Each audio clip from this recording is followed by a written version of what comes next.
Hey there, time again, Market Monday. Can you believe it's March already? Like we just started the year like a minute ago and flash forward and it's March. And man, the market is changing. Really interesting numbers this week. Let's jump right into them. But before we do, take a second, hit that subscribe button, press that notification bell. And that way, every Market Monday, you're the first to know what's going on here in our local market.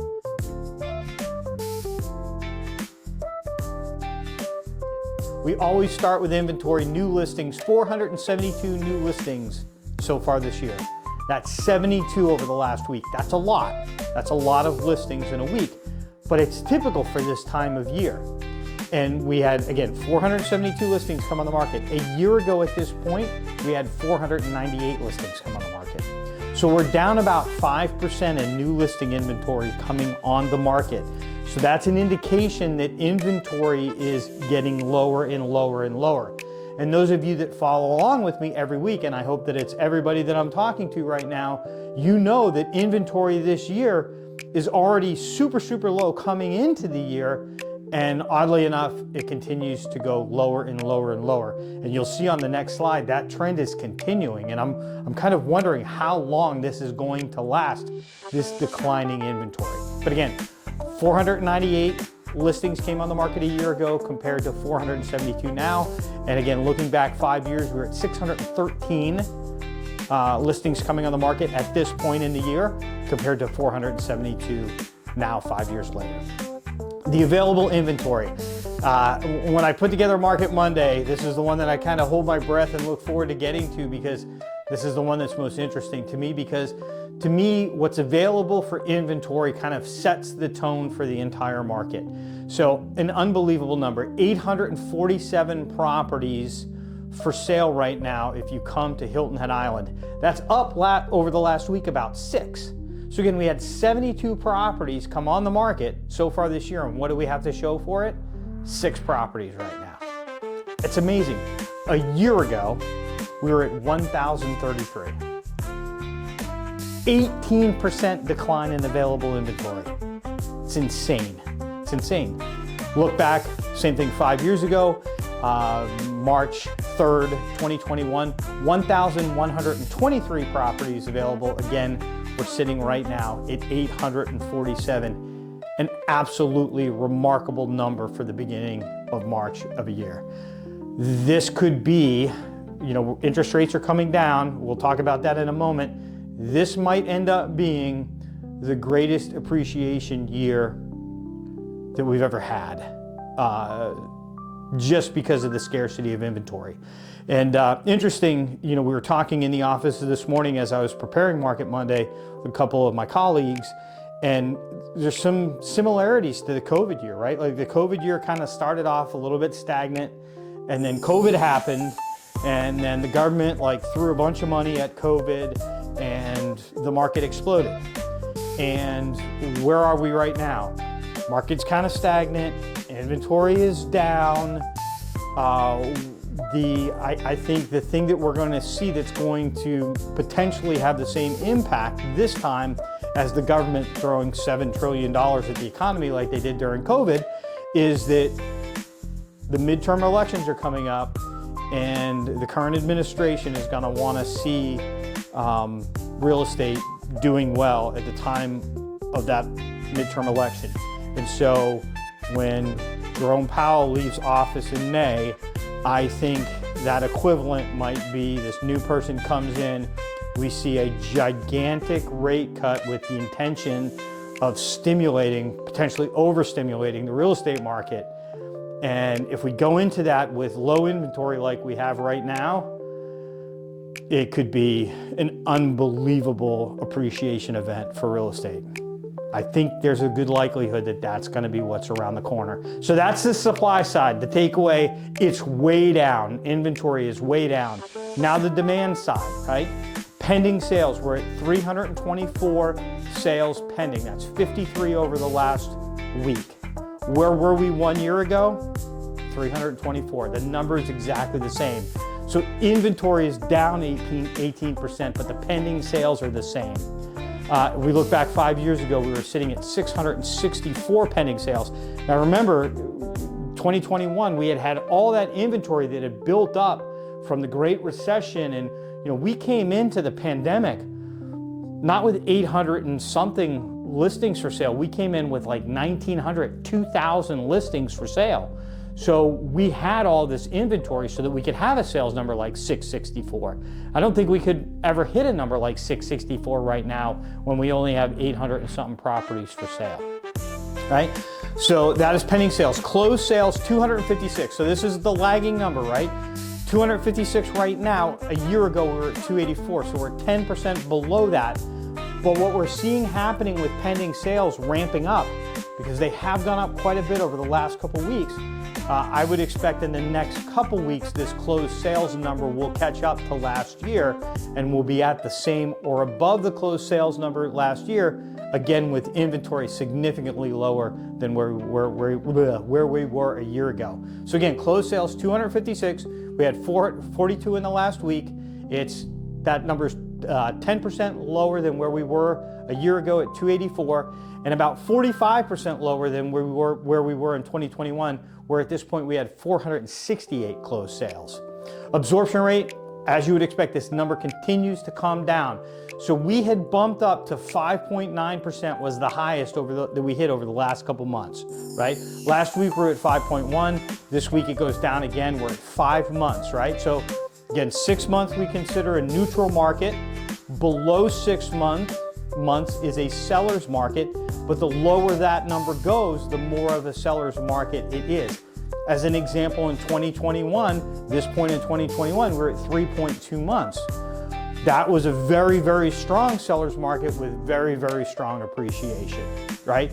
We have the inventory to have an absorption rate that low, but the sales aren't helping us get that number that low, like at 3.2. But again, if sales pick up, if they lower interest rates significantly and a bunch of people jump in the market, inventory stays low, those sales pick up, we could find that ourselves in that same kind of situation where we have hyper appreciation.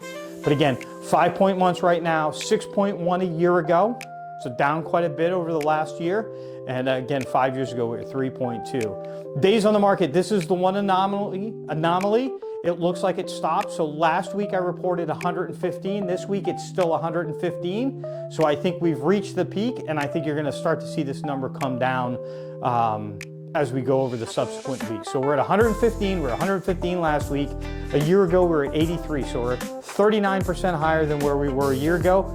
But look back on 2021, we were at 152, and that speaks to what I was saying a few minutes ago.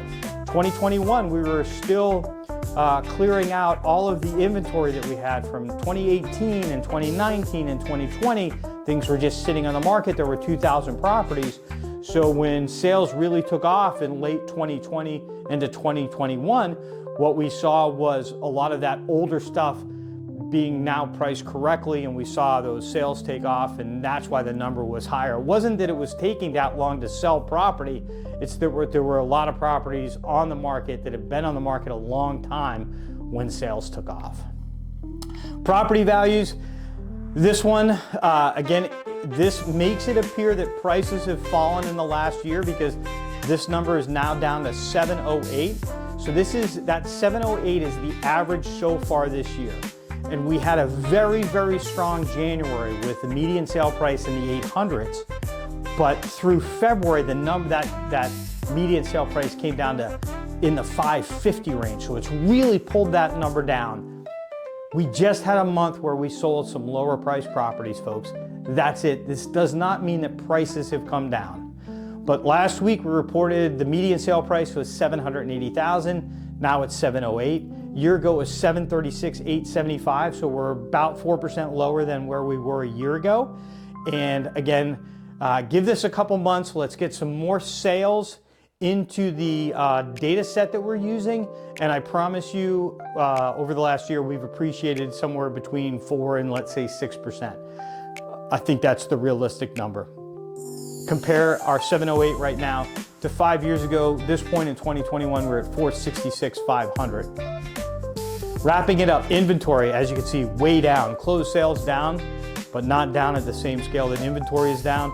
Price is down 5.9%. Again, I don't think that's a real number. I think that'll wash itself through here in the next couple months as we add more sales and get a more true number. And then finally, absorption rate, 5.0 months. That's a rounded up number. It was actually just a hair under 5, like 4.98. So amazing to see that get below 5 months. Seller insights.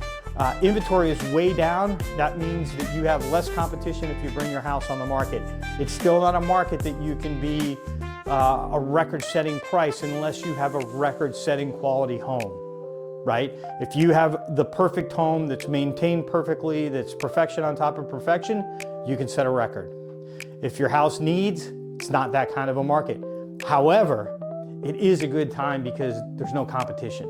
Competition is very, very low. Very few properties on the market, right? And don't worry about that median sale price that I just reported. That's an anomaly in the numbers. It's not really down. Get with your real estate agent or call me and I can help you figure out what the right number is on your home right now in this market. Again, good time to sell, not a whole lot of competition. If you're a buyer, same thing I've been saying for months and months and months, right? Like this is the opportunity that, like last month was a better opportunity than this month. This month is going to be a better opportunity than next month, right? Things are working against you right now. We see absorption rate coming down. We see inventory coming down, right? The one really piece of good news if you're a buyer is we're seeing sellers negotiating right now. They're negotiating and we're pleasantly surprised in many instances at what a house goes under contract for compared to what the asking price was. So don't be shy, understand what the value of the house is that you're making an offer on and make an offer based on value. Don't worry about the asking price. I think this is going to be, like right now is the best opportunity that you're going to have. We're gonna shift to more and more of a seller's market as every month goes by. So if you're in a position now that you have a house to sell and you want to buy something else, and you can buy that something else now and sell the property that you currently own 6 months from now, that's the best of both worlds. You're going to buy at a lower price and you'll be able to sell at a much higher price potentially 6 months from now. If you wait, then you're going to again get the benefit of selling your house at a much higher price. But it's going to be much like during the pandemic. So many people wanted to sell their house during the pandemic, but they were afraid to because they said, if I sell my house, I'm very concerned that I'm not going to be able to find anything that I can buy.